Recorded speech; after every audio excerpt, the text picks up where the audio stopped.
Genius BBA third semester DVV students, हम लोगों ने बिजनेस एनवायरनमेंट की यूनिट नंबर 1 कर ली है। आज हम लोग कंप्लीट करेंगे unit number 2 and unit number 3। तो यूनिट नंबर 2 आप लोगों को मैं 15 मिनट में कराने की कोशिश करूंगी और प्लीज इस वीडियो को पूरा देखना एंड तक। जो भी इंपॉर्टेंट पार्ट है इस यूनिट का मैं आप लोगों को बहुत अच्छे से कराने वाली हूँ आज, ठीक है। तो 15 मिनट में आपकी यूनिट नंबर 2 कंप्लीट हो जाएगी और 15 ही मिनट में मैं आपको यूनिट नंबर 3 भी इसके बाद वाली वीडियो में करवा दूंगी। So let's start with our unit number 2, economic environment. Start करते हैं अपनी यूनिट के साथ। तो इसमें है कि इकोनॉमिक एनवायरनमेंट। इकोनॉमिक एनवायरनमेंट क्या होता है ना कि जब भी हमारे आसपास का जो एनवायरनमेंट है, जो हमारी हर चीज को, हमारी एक्टिविटीज को अफेक्ट करेगा, इज द इकोनॉमिक एनवायरनमेंट। तो इकोनॉमिक एनवायरनमेंट में सारे ही फैक्टर्स आते हैं। कौन कौन से फैक्टर्स? जैसे कि employment, income, inflation, interest rate, productivity and wealth, जो किसी भी नई एंटरप्राइज को सेटअप होने में या फिर एग्जिस्टिंग एंटरप्राइज को अफेक्ट करता है। तो वो सारे ही एंटरप्राइजेस को इकोनॉमिक एनवायरनमेंट अफेक्ट करता है। तो इकोनॉमिक फैक्टर्स ये सारे होंगे। ये सारे जो फैक्टर्स हैं ये एक इंडिविजुअल एंटरप्राइज या फिर एक इंडिविजुअल ह्यूमन बीइंग कंट्रोल नहीं कर सकता। They are beyond the control limit of an individual enterprise. और ये जो सारे फैक्टर्स हैं ये लार्ज स्केल पे भी हो सकते हैं, जिसको हम लोग मैक्रो फैक्टर्स बोलेंगे, और स्मॉल फैक्टर्स पे भी हो सकते हैं, जिसको हम लोग माइक्रो फैक्टर्स बोलते हैं। ओके, अब आता है business. Business largely economic decisions और इकोनॉमिक एनवायरनमेंट पे ही डिपेंडेंट रहता है, ठीक है। जितने भी इनपुट हमारे को नीडेड होते हैं, all the inputs needed and to sell all the outputs, economy, किसी भी एंटरप्राइज को अपनी इकोनॉमी पे ही डिपेंड होना पड़ता है कि उस इकोनॉमी का उस टाइम पे कैसा बिहेवियर है for the input and the output. Her enterprise depend करता है अपनी इकोनॉमी पे, ठीक है। Business is one unit of economy. Business economy की एक यूनिट है, ठीक है, जिसके अंदर सारे ही इकोनॉमिक इंस्टीट्यूट्स आते हैं, जिसके अंदर हम लोग को इकोनॉमिक सिस्टम पढ़ना है, जिसके अंदर हमको फिस्कल एंड मॉनेटरी पॉलिसीज पढ़नी है और गवर्नमेंट पॉलिसीज एंड प्रोग्राम्स आते हैं। ये सब मिलकर के एक इकोनॉमिक बनते हैं और ये बिजनेस के अंदर ये सब टर्म्स आती ही हैं। हम लोग देखते हैं कि इकोनॉमिक सिस्टम क्या होता है। देखो, इकोनॉमिक एनवायरनमेंट का जो छोटा सा डिस्क्रिप्शन है उसके लिए आप लोग ये नोट कर लो अच्छे से, ठीक है। अब आता है इकोनॉमिक सिस्टम। तो इकोनॉमिक सिस्टम के अंदर जितनी भी हमारे पूरे इंडिया में हमारे पास जितने भी टाइप की कंपनीज है, जितने भी टाइप की इकोनॉमीज है, तो वो सब हो जाएंगे इकोनॉमिक सिस्टम, ठीक है। Economic system is defined as set of methods and standards, ऐसी मेथड्स और ऐसे standards by which a society decides and organise, जिससे कि एक सोसाइटी डिसाइड कर सकती है या फिर ऑर्गेनाइज कर सकती है, और the allocation of limited economic resources. अपने जो इकोनॉमिक रिसोर्सेज हैं बहुत ज्यादा लिमिटेड है, ठीक है, उसको कहाँ पर हमको डिस्ट्रीब्यूट करना है वो सब डिसाइड करने के लिए इकोनॉमिक एनवायरनमेंट बहुत ज्यादा जरूरी है, ठीक है।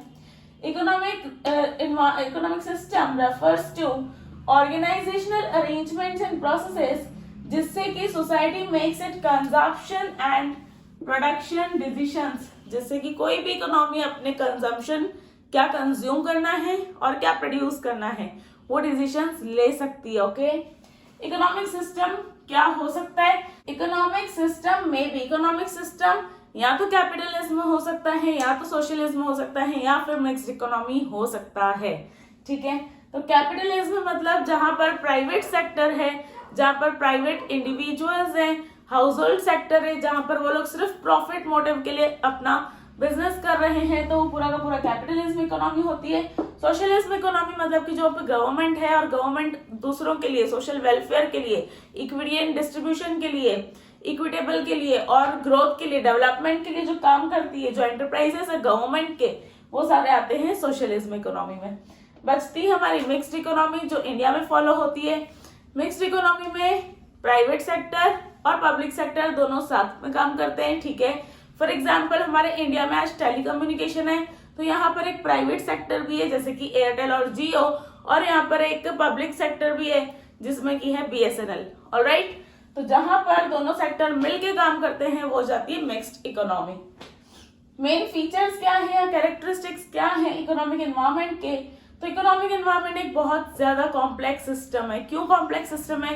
क्योंकि यहाँ पर बहुत सारे सेक्टर्स हैं, हाउस होल्ड सेक्टर है, प्रोड्यूसर सेक्टर है, गवर्नमेंट सेक्टर है, बहुत सारे अलग अलग सेक्टर्स हैं, इसलिए बहुत ज्यादा कॉम्प्लेक्स सिस्टम है। लिमिटेड रिसोर्सेस, हमारे पास हमारी इकोनॉमी में जो रिसोर्सेज हैं बहुत ज्यादा लिमिटेड है, बहुत ज्यादा कम रिसोर्सेज है, और अनलिमिटेड रिसोर्सेज को हमको अल्टरनेटिव यूजेस है, उसके यूजेस बहुत ज्यादा हैं बट रिसोर्सेज बहुत कम है, इसलिए ये प्रॉब्लम ऑफ चॉइस पैदा करते हैं। ठीक है।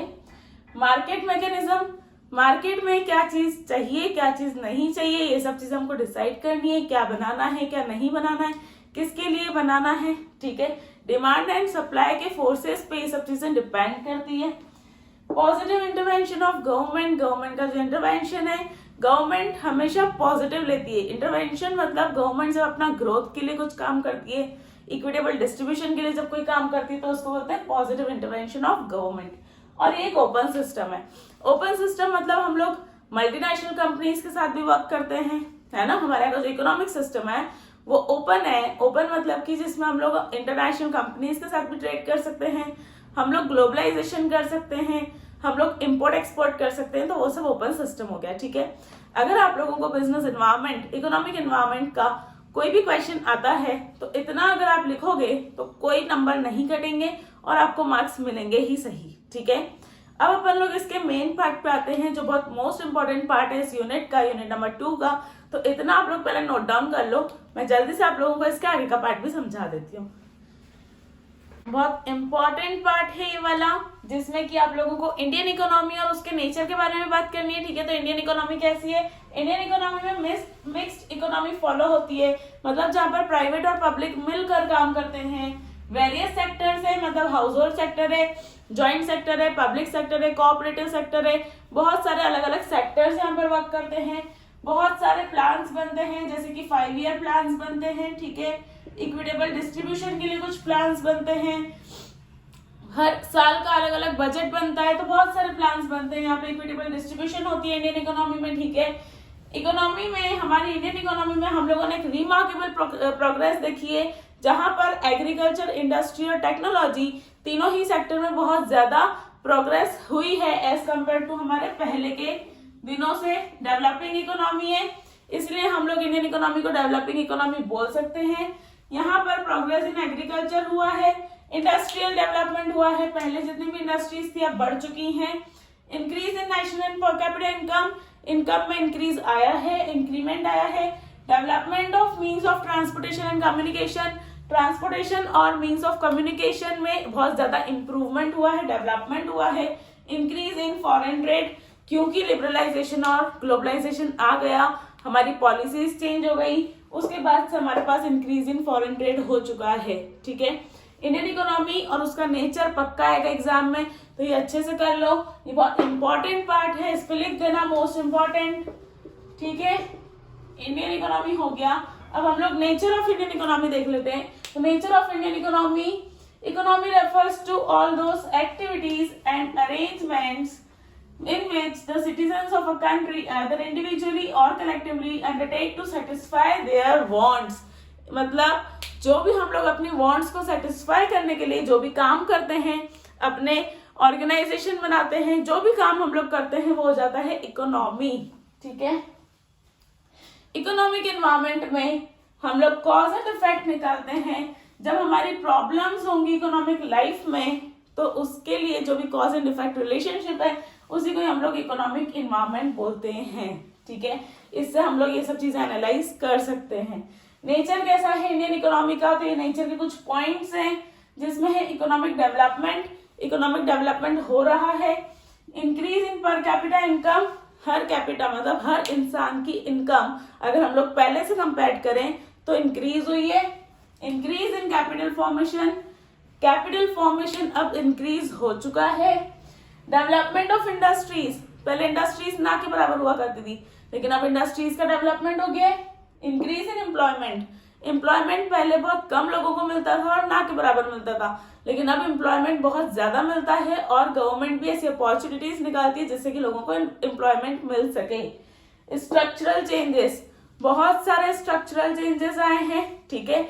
जैसे कि अभी में हम लोग स्ट्रक्चर में बहुत बड़े में बात करने ही वाले हैं, तो उसमें स्ट्रक्चरल चेंजेस को आप लोग बहुत अच्छे से समझना, जिसके अंदर हमारे पास ज्वाइंट सेक्टर है, पब्लिक सेक्टर है, बहुत सारे अलग अलग स्ट्रक्चर्स हैं जो इकोनॉमी में वर्क कर रहे हैं, ठीक है। मॉडर्नाइजेशन आया है, बिल्कुल आया है। मॉडर्नाइजेशन पहले हम लोग दूसरा एकदम इंडस्ट्रियल और ट्रेडिशनल वे में हम लोग पहले काम करते थे, ठीक है। लेकिन अब हम लोगों ने अपने काम करने की मेथड को मॉडर्नाइज कर दिया है, मॉडर्नाइजेशन अडॉप्ट कर लिया है, जो हम लोगों को बाहर की कंट्रीज से मिला हुआ है। ऑलराइट, डेवलपमेंट ऑफ इंफ्रास्ट्रक्चर, तो इंफ्रास्ट्रक्चर में आ गए रोड्स, रेलवेज, बहुत सारे पोर्ट्स, ये सब चीजें इंफ्रास्ट्रक्चर बहुत ज्यादा डेवलप हुआ है, ठीक है। लेस साइक्लिकल फ्लक्चुएशंस, अब यहाँ पर जो साइक्लिकल फ्लक्चुएशंस है बहुत कम होती हैं। साइक्लिकल फ्लक्चुएशंस मतलब एकदम से बूम जाना और डिप्रेशन में आ जाना, बहुत ज्यादा सेल्स होना, कभी कभी सेल्स ही ना होना, तो अब ऐसा नहीं होता है। अब वो वाली जो साइक्लिकल फ्लक्चुएशंस होती थी डिमांड एंड सप्लाई फोर्सेस की मार्केट में, वो कम हो गई हैं और आती है बैलेंस्ड रीजनल ग्रोथ। जितनी भी रीजनल ग्रोथ है वो बैलेंस्ड होती है, ठीक है। सारे ही सेक्टर्स को लेकर चलती है गवर्नमेंट, तो बैलेंस्ड रीजनल ग्रोथ यहाँ पर पॉसिबल है।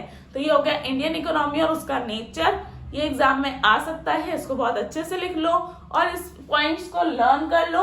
वहां पर सारे पॉइंट्स को और ब्रीफ में डिस्क्राइब भी करके आना, इसमें से आप लोगों को कम से कम 5-6 पेज भर के आने हैं अगर नेचर ऑफ द इकोनॉमी आता है तो। ऑलराइट, इसको जल्दी से कॉपी करो, फिर अपन लोग जल्दी से इसका स्ट्रक्चर ऑफ द इकोनॉमी देख लेते हैं। जल्दी से देख लेते हैं स्ट्रक्चर ऑफ द इकोनॉमी को। तो स्ट्रक्चर ऑफ द इकोनॉमी में हम लोगों के पास स्ट्रक्चर मतलब ये कि ऐसा एक फ्रेमवर्क जिसके अंदर पूरी की पूरी इकोनॉमी की और जो बिजनेस यूनिट्स हैं वो ऑपरेट करती हैं। तो हमारे इंडिया में हम लोग अगर स्ट्रक्चर करें, स्ट्रक्चर की बात करें इकोनॉमी का स्ट्रक्चर कैसा है, तो इसके अंदर 4 सेक्टर्स आते हैं, public sector, private sector, joint sector and cooperative sector. तो क्या होते हैं ये? पब्लिक सेक्टर मतलब एक ऐसा सेक्टर जिसका ओनर, जिसका मैनेजमेंट, जिसका रेगुलेशन, जिसके सारे पावर्स, जिसको ऑपरेट गवर्नमेंट ही करेगी, ठीक है। इसको हम लोग स्टेट सेक्टर भी बोलते हैं, इसको हम लोग पब्लिक सेक्टर अंडरटेकिंग्स मतलब पीएसयूज भी बोलते हैं, ठीक है। इसके फीचर्स क्या है? तो इसके अंदर पब्लिक ओनरशिप होती है, पब्लिक का कंट्रोल होता है, पब्लिक मैनेजमेंट होता है क्योंकि गवर्नमेंट का है, प्राइवेट का एक ऑल्टरनेटिव है, ठीक है। और यहाँ पर गवर्नमेंट की पॉलिसीज और रूल्स ही लगते हैं। दूसरा सेक्टर है प्राइवेट सेक्टर। तो प्राइवेट सेक्टर होता है जिसके अंदर सब कुछ कंट्रोल और मैनेज किसका होगा? प्राइवेट पब्लिक का होगा, एक इंडिविजुअल का होगा, एक एंटरप्राइज का होगा, ठीक है। ये लोग क्यों काम करते हैं? For the purpose of making profit, और इसी वजह से इन लोगों का बहुत ज्यादा कंपटीशन भी चलता है प्राइवेट सेक्टर में। उनका रोल क्या है? तो रोल ये होता है कि अपना एग्रीकल्चर को बढ़ाना, ट्रेड को बढ़ाना, दूसरी इकोनॉमी को बढ़ाना, इंडियन इकोनॉमी को बढ़ाना, जीडीपी में ज्यादा से ज्यादा कंट्रीब्यूट करना, ये सब प्राइवेट सेक्टर के कुछ रोल्स हैं। प्राइवेट सेक्टर जो कंपनीज होती है वो सोल ट्रेडर हो सकती है, पार्टनरशिप हो सकती है, कोई कंपनी हो सकती है, ठीक है, या फिर कोई फ्रेंचाइजी भी हो सकती है प्राइवेट सेक्टर में। अब आता है ज्वाइंट सेक्टर। तो ज्वाइंट सेक्टर क्या होता है? इकोनॉमिक एंटरप्राइज या फिर इंडस्ट्रीज जो ज्वाइंटली गवर्नमेंट और प्राइवेट सेक्टर की होंगी, ठीक है, जिसकी ओनरशिप ज्वाइंटली होगी, प्राइवेट सेक्टर की भी होगी और पब्लिक सेक्टर की भी होगी, owned and manage jointly by government and private sector. जैसे कि इसमें एग्जांपल है मद्रास फर्टिलाइजर्स और दूसरा है कोचिन रिफाइनरीज। तो ये सब हमारे ज्वाइंट सेक्टर के पार्ट हो गए। और कोऑपरेटिव सेक्टर मतलब ऑटोनॉमस एसोसिएशन ऑफ पर्सन्स। यहाँ पर क्या होता है ना, कोई लोग अपने आप ही एक एसोसिएशन बना लेते हैं मिलजुल के अपने खुद के म्यूचुअल बेनिफिट्स के लिए, ठीक है, ताकि वो लोग अपने नीड्स और एस्पिरेशंस को पूरा कर सकें। तो जब उनका autonomous association of persons united मिलते हैं जो वॉलंटरीली अपनी मर्जी से to meet their common economic, social and cultural needs, अपनी नीड्स को पूरा करने के लिए वो लोग जब एक ग्रुप बना लेते हैं तो फिर वो हो जाता है कोऑपरेटिव सेक्टर, जहां पर ये लोग एक दूसरे की म्यूचुअल हेल्प करते हैं। ऑलराइट, डेमोक्रेटिकली कंट्रोल्ड एंटरप्राइज उससे हो सकता है, म्यूचुअल बेनिफिट इससे होते हैं। तो ये है स्ट्रक्चर ऑफ द इकोनॉमी जो इंपॉर्टेंट पॉइंट है सेकेंड यूनिट का, ठीक है। इसके बाद में एक छोटा सा पॉइंट और बचा है, वो भी जल्दी से इकोनॉमिक पॉलिसीज का कवर कर लेते हैं, उसके बाद में एक यूनिट हो जाएगी कंप्लीट। तो इसका जल्दी से राइट डाउन कर लो, ये इंपॉर्टेंट पार्ट है। स्टार्ट करते हैं अपने इस यूनिट के लास्ट टॉपिक के साथ जो है इकोनॉमिक पॉलिसीज। तो इकोनॉमिक पॉलिसीज किसी भी कंट्री में बहुत ज्यादा कंपलसरी होती हैं क्योंकि इकोनॉमिक पॉलिसीज अगर होंगी तो उसी से ही तो हमारा डेवलपमेंट होगा, उसी से ही तो हमारी कंट्री की ग्रोथ होती है, ठीक है। तो फॉर द डिजाइनमेंट ऑफ डायरेक्शन, अगर हमको जिस भी डायरेक्शन में जाना है तो उसके लिए इकोनॉमिक पॉलिसीज एक बहुत ज्यादा पावरफुल इंस्ट्रूमेंट होता है, ठीक है। पॉलिसीज बनाता कौन है, तो ये बनाता है फ्रेम्ड बाय गवर्नमेंट, गवर्नमेंट इसको फ्रेम करती है, ठीक है। इस्टेब्लिशेस, इससे क्या होता है, रिलेशन बनता है between business and government, business और गवर्नमेंट के बीच में इससे रिलेशनशिप बनती है, ठीक है। इसमें क्या क्या पॉलिसीज में बन सकता है, तो पॉलिसी में बन सकता है कि आपको टैक्स में सब्सिडी देनी है, टैक्स ज्यादा लगाना है, या फिर किसी भी टाइप का कस्टम और एक्साइज से रिलेटेड होती है। पॉलिसीज जो है वो बिजनेस को अफेक्ट करती है, कैसे अफेक्ट करती है, फेवरेबल अफेक्ट कर सकती है, एडवर्स कर सकती है, या फिर न्यूट्रल कर सकती है। मतलब कभी कभी कोई पॉलिसीज होती है जो फेवरेबल रहती है, बिजनेस को अच्छा अफेक्ट करती है, पॉजिटिव वे में अफेक्ट करती है, तो फिर हो जाएगी फेवरेबल। अगर कुछ कुछ ऐसी पॉलिसीज होती हैं जो हमारे बिजनेस को adverse, that is negative way में अफेक्ट करती है, तो फिर वो एडवर्स अफेक्ट होता है। और कुछ कुछ पॉलिसीज ऐसी होती है जो बिजनेस को इफेक्ट ही नहीं करती, तो फिर वो होती है न्यूट्रल पॉलिसीज, ठीक है। न्यूट्रल अफेक्ट होता है उन पॉलिसीज का। कौन कौन सी ऐसी इकोनॉमिक पॉलिसीज हैं जो इम्पोर्टेंट है, हमारे को पढ़ना है, तो monetary policy, fiscal policy, foreign trade policy, foreign investment policy और इंडस्ट्रियल पॉलिसीज, ये सारी पॉलिसी आपके कोर्स में है, जिसमें से मॉनेटरी पॉलिसी और फिस्कल पॉलिसी दोनों मोस्ट इंपॉर्टेंट है, और उसके अलावा वाले जो 3 है इनके ऊपर रीडिंग जरूर मार लेना, ठीक है। तो व्हाट इज मॉनेटरी पॉलिसी, अब वो समझते हैं अपन। मॉनेटरी पॉलिसी जो है वो फॉर्मुलेट करता है और एग्जीक्यूट करता है आरबीआई, ठीक है। इसको फॉर्मुलेट और एग्जीक्यूट कौन करता है, तो आरबीआई। सेंट्रल बैंक इस पे पूरा पूरा कंट्रोल रखती है। आप लोगों का जितना भी मनी सप्लाई है, क्रेडिट रेशनिंग है, cost of supply and cost of money है, उन सब पे क्रेडिट पे कंट्रोल करना, सप्लाई ऑफ मनी को रेगुलेट करना, interest rate, credit creation by banks, इन सब चीजों पे कंट्रोल करना, इसमें ये काम होता है मॉनेटरी पॉलिसी में आरबीआई का, क्योंकि ये फ्रेम भी किसने करी है, आरबीआई ने ही, ठीक है। इसका ऑब्जेक्टिव क्या होता है, टू मेंटेन प्राइस लेवल, जो भी प्राइस लेवल है उसको मेंटेन करके रखे, ठीक है। एक्सचेंज रेट में कुछ स्टेबिलिटी आ पाए, बहुत ज्यादा फ्लक्चुएशन ना हो, ठीक है। अटेनमेंट ऑफ फुल एम्प्लॉयमेंट, इसके पीछे एक ये भी गोल है कि एम्प्लॉयमेंट सबसे ज्यादा मिल सके, रैपिड इकोनॉमिक ग्रोथ हो सके और सोशल जस्टिस हो सके, ये सारे ऑब्जेक्टिव्स है मॉनेटरी पॉलिसी के। अब आती है सेकंड पॉलिसी जो है फिस्कल पॉलिसी। फिस्कल पॉलिसी क्या होती है, फिस्कल पॉलिसीज हमेशा रिलेटेड होती हैं income and expenditure of the government से, कि गवर्नमेंट का कितना इनकम है, कितनी एक्सपेंडिचर है, वो होती है फिस्कल पॉलिसी, जिसमें गवर्नमेंट अपना बजटरी पॉलिसीज बताती है, ठीक है। इंपॉर्टेंट होती है दोनों के लिए, डेवलप्ड कंट्रीज के लिए भी बहुत इंपॉर्टेंट है और डेवलपिंग कंट्रीज के लिए भी फिस्कल पॉलिसी बहुत ज्यादा इंपॉर्टेंट होती है, ठीक है। एक इंस्ट्रूमेंट होता है जिससे कि हम लोग ग्रोथ को प्रमोट कर सकते हैं, जिससे हम लोग एम्प्लॉयमेंट को प्रमोट कर सकते हैं, फुल्ली एम्प्लॉयमेंट कर सकते हैं, और हम लोग जिससे सोशल वेलफेयर भी कर सकते हैं, तो उसके लिए ये पॉलिसी बहुत इंपॉर्टेंट होती है। तो इस पॉलिसी का रोल क्या है, role of fiscal policy in business development, business development में फिस्कल पॉलिसी का क्या क्या रोल है, एलोकेशन, इकोनॉमिक एनकरेज सेविंग्स, इससे सेविंग एनकरेज हो जाती है, बढ़ जाती है, कैपिटल फॉर्मेशन होता है, और इससे एक्सपोर्ट प्रमोशन होता है, प्रमोशन हम लोग ज्यादा से ज्यादा करते हैं, एक्सपोर्ट ज्यादा से ज्यादा करते हैं फिस्कल पॉलिसी में।